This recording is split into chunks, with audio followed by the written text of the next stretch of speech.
ઘણા યુવાનોને પ્રશ્ન થાય કે કંસને વાણી સંભળાણી અને 8મું સંતાન દેવકીનું માર છે એ વાણી સંભળાણી અને પછી તમને પિક્ચર વાળા બતાવે, સિરિયલ વાળા બતાવે અને મારા જેવા વક્તા બતાવે તો રથ પાછો વાયરો ને એક દરવાજો ખોલે ને બીજો દરવાજો ખોલે ને ત્રીજો દરવાજો ખોલે ને કટા કટા 7 દરવાજા ખોલે ને કંસને વાસુદેવને બેડીયું નાખી અને જેલમાં નાખી દીધા. એટલે ઘણા યુવાનોને પ્રશ્ન થાય કે કંસ એટલો મૂર્ખ હતો વાસુદેવ અને દેવકીને ભેળા રાખે?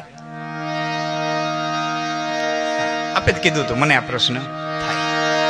ઇતિહાસની દ્રષ્ટિએ, ભાગવતની દ્રષ્ટિએ બરોબર છે. ભક્તિને માર્ગે જવું હોય ને તો ભાગવતની દ્રષ્ટિએ તમે જે કીધું એ પ્રમાણે શરણાગતિનો ગ્રંથ છે. પણ ઇતિહાસની દ્રષ્ટિએ તમને વાત કરું તો મથુરાની અંદર 3 પ્રકારના યાદવો રહેતા હતા: અંધક, ભોજ અને વૃષ્ણિ. કૃષ્ણ હતા વૃષ્ણિવંશના હતા. એટલે ગીતામાં એને માટે વાર્ષ્ણિ શબ્દ ઘણી વખત વપરાણો છે. અધર્માભિભવાત કૃષ્ણ પ્રદોષિત કુલ સ્ત્રીઓ ત્રિષુ દુષ્ટાસુ વાર્ષ્ણેય જાયતી વર્ણ શંકર. વાર્ષ્ણિ શબ્દ વાપર્યો છે, અર્જુને વારંવાર વાપર્યો છે. અંધક કંસ હતો એ ભોજવંશનો હતો, માફ કરજો, હા ભોજવંશનો હતો. અંધક, ભોજ અને વૃષ્ણિ. બાપ રાજા હોય એટલે દીકરો રાજા થાય એવી પરંપરા યાદવોમાં નથી. ગણ સ્વતંત્ર રાજ્યો હતા. પ્રજા રાજા ચૂકતી, પ્રજા રાજા પસંદ કરતી. ગણ સ્વતંત્ર રાજ્યો હતા. આ કોઈને નડતું નહોતું. એ જો કોઈને નડતું હોય ને તો મગધને, જરાસંધને નડતું હતું. જરાસંધને વિચાર સતત આવતો હતો કે હું જ્યાં સુધી બળવાન છું ત્યાં સુધી મારી પ્રજા મારા કયામાં છે, પણ જો કાલે સવારે મારું મૃત્યુ થઈ જાય અને મારો દીકરો નબળો થાય તો યાદવોના સ્વતંત્ર રાજ્ય જોઈ અને મારી પ્રજા સ્વતંત્રતા માગે એટલે ગમે એમ કરીને યાદવો ઉપર રાજાશાહી થાપી દેવી જોઈએ. આ સતત વિચાર જરાસંધ, સતત વિચાર, ગમે એમ કરી અને યાદવો માથે રાજાશાહી થાપી દેવી જોઈએ. એટલે પોતાની 2 દીકરીઓ કંસની હારે પરણાવી. જરાસંધે 2 દીકરીઓ કંસની હારે પરણાવ્યું અને એટલું ધન આપ્યું કરિયાવરમાં, એટલું ધન આપ્યું કે કંસ એમાંથી ગુપ્ત મિલિટરી ઊભી કરી શકે, ગુપ્ત સૈન્ય ઊભું કરી શકે. અને કંસે એ કર્યું. કંસે એ કર્યું. ગુપ્ત મિલિટરી, ગુપ્ત સૈન્ય ઊભું કર્યું. હવે વશ કરવાના 2 હતા, અક્રૂર અને વસુદેવ.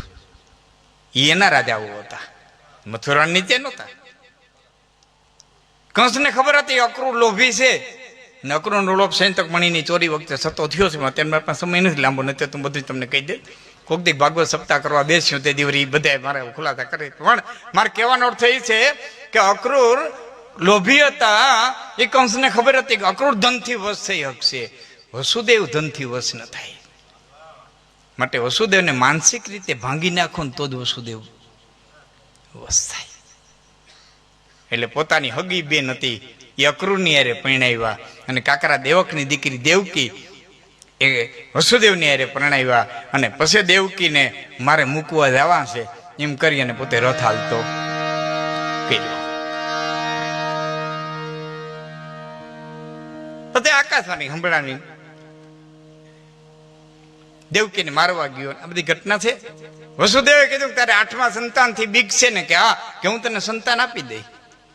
એટલે કંસે કીધું તમારા વચન ઉપર મને વિશ્વાસ છે. વસુદેવ ક્યારે અસત્ય બોલતા નથી. વચન ઉપર મને વિશ્વાસ છે, પણ એક શરત મારી રે, દેવકીની દાસીઓથી માંડી અને વૈદ સુધીના માણસો મારા રીએ.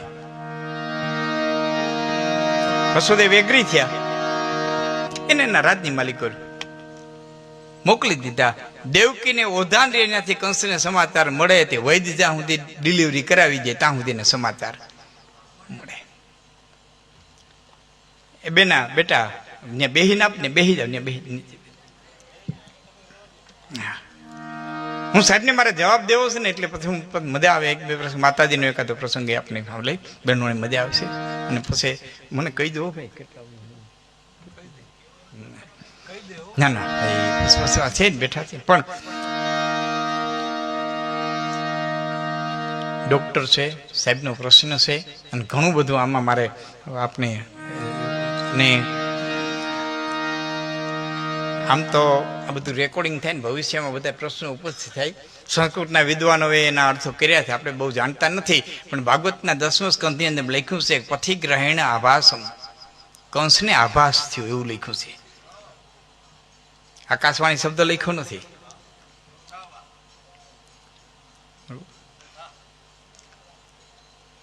એક સંતાન માર્યું, બીજું સંતાન માર્યું, ત્રીજું સંતાન માર્યું, ચોથું સંતાન. પ્રજા ત્રાસી ગઈ, વૈદો ત્રાસી ગયા, દાસદાસીઓ ત્રાસી ગયા. આને એમ કે વસુદેવ ક્યાંય પાછા પડે, વસુદેવ ક્યાંય ભંગ થાય. પાંચમું સંતાન, છઠ્ઠું સંતાન, બધાય દીકરા. અને છતાં વસુદેવ એકના બે નથી આ. અને સાતમું સંતાન જયારે ઓદરની માલિકો હતું એ વખતે રોહિણી આટો દેવા માટે થઈ અને આવ્યા. અને એ વખતના ગાયનિકો, એ વખતના ડોક્ટરો એને દેવકીના હાથમાં ગર્ભને લઈ અને રોહિણીના ગર્ભની માલિકો સ્થાપિત કરી દીધો, જેને સેરોગેટ મધર કહેવામાં આવે. આ સાયન્સ આ દેશમાં હતું સાહેબ, આ બધું સાયન્સ આ દેશમાં હતું. અમે નાના નાના હતા ને ભણતા તેથી ટેસ્ટ ટ્યુબ બેબી બનાવ્યો હોય તો જીવતા હોય કે ન હોય, હશે તો ગલટા થઈ ગયા હશે. એ પેલી ભારતે દીકરી ઉત્પન્ન કરી ટેસ્ટ ટ્યુબ બેબી, તેથી મોટા લેખ આવ્યા હતા. ભારતની સિદ્ધિ, ભારતની સિદ્ધિ. ભારત માટે નવી નવાઈની વાત નથી. મહાભારત ધ્યાનથી વાંચતો. ગાંધારીએ પિંડ જન્મ્યો હતો, વ્યાસને બોલાવવામાં આવ્યા, હોદ રાવણના ઘડા મગાવ્યા, ભ્રૂણના હો કટકા કર્યા અને હોય હો કૌરવોની ઉત્પત્તિ કર્યા. હોય હો કૌરવો છે ને એ ટેસ્ટ ટ્યુબ બેબી જ હતા. અટાણ દીકરી મટીને દીકરો થાય, દીકરો મટીને દીકરી થાય, છોકરી મટીને છોકરો થાય, છોકરો મટીને છોકરી થાય. જાતિ પરિવર્તન કરે એ આ દેશ માટે નવી નવાઈની વાત નથી. શિખંડી દીકરી જન્મો તો જાતિ પરિવર્તન કરીને પુરુષ હતો એટલે વિષ્ણુએ બાણ મૂકી દીધા હતા કે જન્મે સ્ત્રી છે એના સામે બાણ મૂનો આપે. સેરોગેટ મધર. એક માનું ઉદર ખરાબ હોય તો બીજી માના ઉદરને ભાડે રાખી અને જે ગર્ભનું પરિવર્તન કરવામાં આવે એને સેરોગેટ મધર કહેવામાં આવે. ડોક્ટર સાહેબને ખબર હશે 3 કે 4 વર્ષ પહેલા મોટે પાને પેપરમાં સમાચાર આવ્યા હતા. ફોરેનની અંદર એક પુરુષે 2 બાળકનો જન્મ દીધો.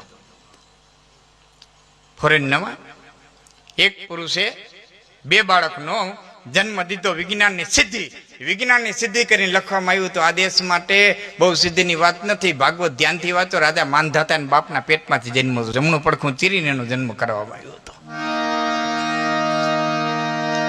આ સાયન્સ આ દેશમાં હતું પણ લઈ ગયા બધું. અહીં એક નથી આવ્યા, ઘણા આવ્યા. ડચ આવ્યા, હુણ આવ્યા, ફિરંગીઓ આવ્યા, મોગલો આવ્યા, ગોરીવંશ, લોધીવંશ. છેલ્લે અંગ્રેજો અમુક જ બુદ્ધિશાળી આવ્યા કે જે આપણા શાસ્ત્રોને લઈ ગયા, બાકી તો ધ્વંસ કરતા ગયા. યુવાન મિત્રોને ખાસ કહું, એવું ન માનવું કે અટાણે અમે 12 ચોપડી ભણેલા છે તો અમારા બાપ 4 ચોપડી ભણેલા હતા, તેના બાપ કોઈ 1 ચોપડી ભણેલા નહીં હોય, એના બાપ તો હાવો ભણે છે, એના બાપ તો હાવો ભણે છે. આવી માન્યતા દૃઢ કરવાની કોઈ જરૂરિયાત નથી. હા, આ માન્યતા દૃઢ કરવાની જરૂર નથી. એનો તમને દાખલો દઉં. અટાણે કોઈ રાજકીય નેતા ઉભો થઈને એમ નહીં કે મારે મારા રાજ્યને બિહાર બનાવવું કે કોઈ મારે મારા રાજ્યને બિહાર બનાવવું, બિહાર મોડલ બનાવવું નહીં. બિહારને એટલું અગોવી નાખ્યું કે કોઈ એમ નહીં કે મારે બિહાર બનાવવું. તો 2,500 વર્ષ અમારે પાછા આવો, મારી અરે 2,500 વર્ષ પાછા આવો તો બિહાર એટલે ચંદ્રગુપ્ત મૌર્ય, બિહાર એટલે બિંદુસાર, બિહાર એટલે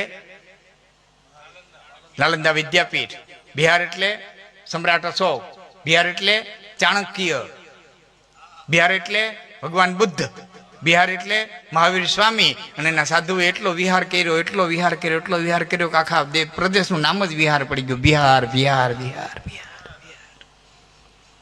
હવે પાછા આવો, મારે યાત્રા કરો 1 મિનિટ પૂરતી. પાછા આવો. વર્ષથી પહેલા ભારત સરકારે સીપીએસસીની, જીપીએસસીની સૈનિક કહેવાય, યુપીએસસીની સૈનિક પરીક્ષા લીધી. 1,723 વિદ્યાર્થી પાસ થયા. આઈએસ અધિકારીઓ 1,723 પાસ થયા ભારતમાંથી. એમાં 1,123 બિહારના,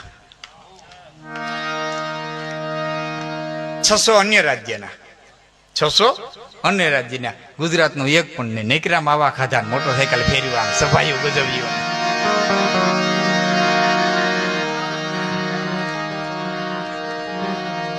આ વાસ્તવિકતા છે. સફાઈ હોય ને મોર હાલો. આ વાસ્તવિકતા છે.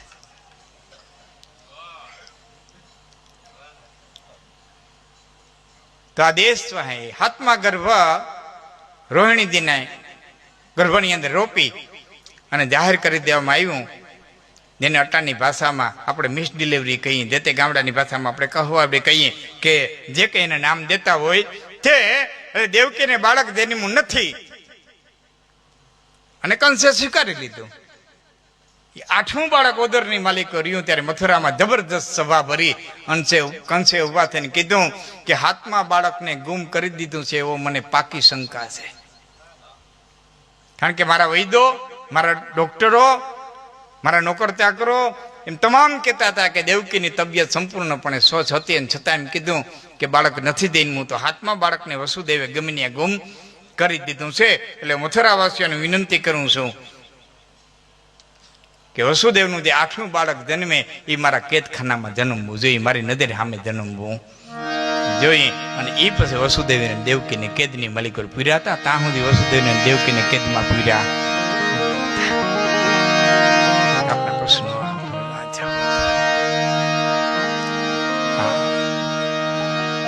આપણી પરંપરા, આપણું સાયન્સ